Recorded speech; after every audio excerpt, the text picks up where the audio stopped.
Na mujambo msikilizaji popote ulipo, ni matumaini yangu mzima na ubuheri wa afya. Karibu kwenye muktasari. Jina langu Diana Faith Isabella.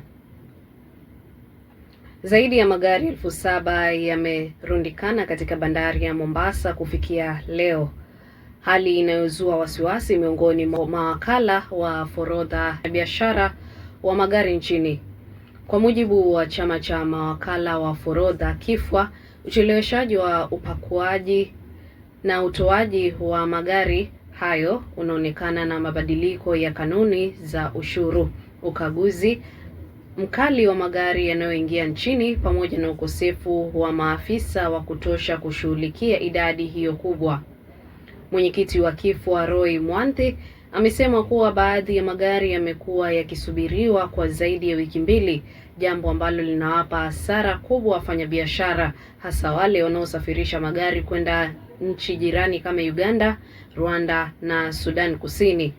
Aidha, mawakala wameitaka serikali kupitia mamlaka ya bandari KPA na shirika la ukaguzi wa bidhaa KEBS kuharakisha mchakato wa ukaguzi na utoaji wa magari hayo ili kupunguza msongamano na gharama za kuhifadhi mizigo bandarini.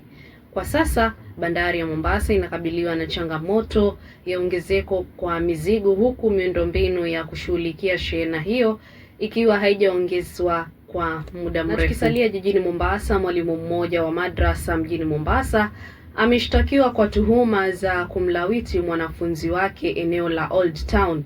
Ameshtakiwa kumlawiti mwanafunzi wake mwenye umri wa miaka 14 mwezi Aprili tarehe 18 katika msikiti mmoja wa Markiti.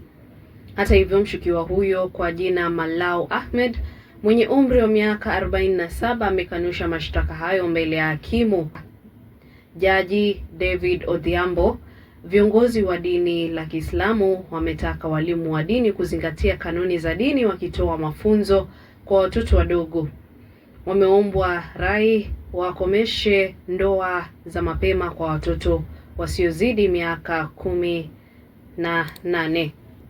Tumejaribu kuwaeleza pia walimu wetu na maimamu wakati watakuwa wakitoa lile hotuba kwenye msikiti, iwe kati ya lile hotuba ambayo inazungumziwa the topics kwa the entire public ambao wamekuja kuhudhuria kwenye msikiti, wasikize na waelewe, ili pia hao wasiwachiliwe kufanya vitu ambazo haziambatani na kisheria. Taasisi ya wakaguzi wa hesabu imehimiza matumizi ya teknolojia ya kisasa na akili unde ili kuboresha utendakazi na kudhibiti wizi. Mwenyekiti Lilian Mwangi amesema kwamba teknolojia ni nyenzo muhimu kuhakikisha uwazi na matumizi bora ya rasilimali za umma, hasa katika taasisi za serikali. Dijitali yatasaidia wakaguzi kufuatilia na kwa ufanisi matumizi ya fedha, kupunguza mianya ya ufisadi na kuongeza imani ya wananchi kwa taasisi za umma. Amesema haya katika mkutano wa 22 na taasisi hiyo ya Mombasa.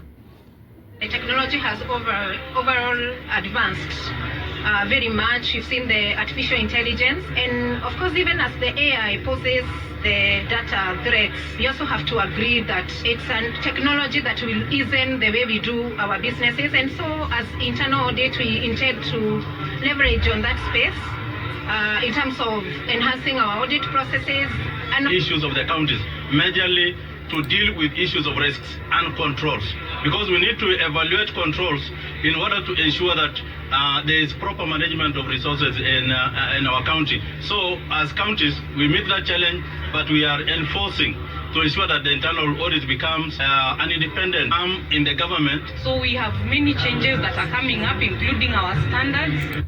Na katika habari za kimataifa ni kuwa waziri wa masuala ya nje nchi ya Marekani Marco Rubio amedokeza kutembelea Kenya hivi karibuni. Hii ni baada ya ziara yake kuahirishwa mwezi uliopita. Amesema haya baada ya mkutano wao na mkuu wa waziri Musalia Mudavadi kule Washington DC. Mudavadi amesema kuwa mazungumzo yao yamegusia masuala muhimu ya ushirikiano wa kimataifa, huku Rubio akisisitiza azma yake ya kuendeleza mazungumzo hayo moja kwa moja akiwa jijini Nairobi. Na msikilizaji, kwa dakika 6 zimezo katika baada ya saa 10 saa za Afrika Mashariki, tuweze kukutana saa nyingine. Jina langu Diana Faith Isabella.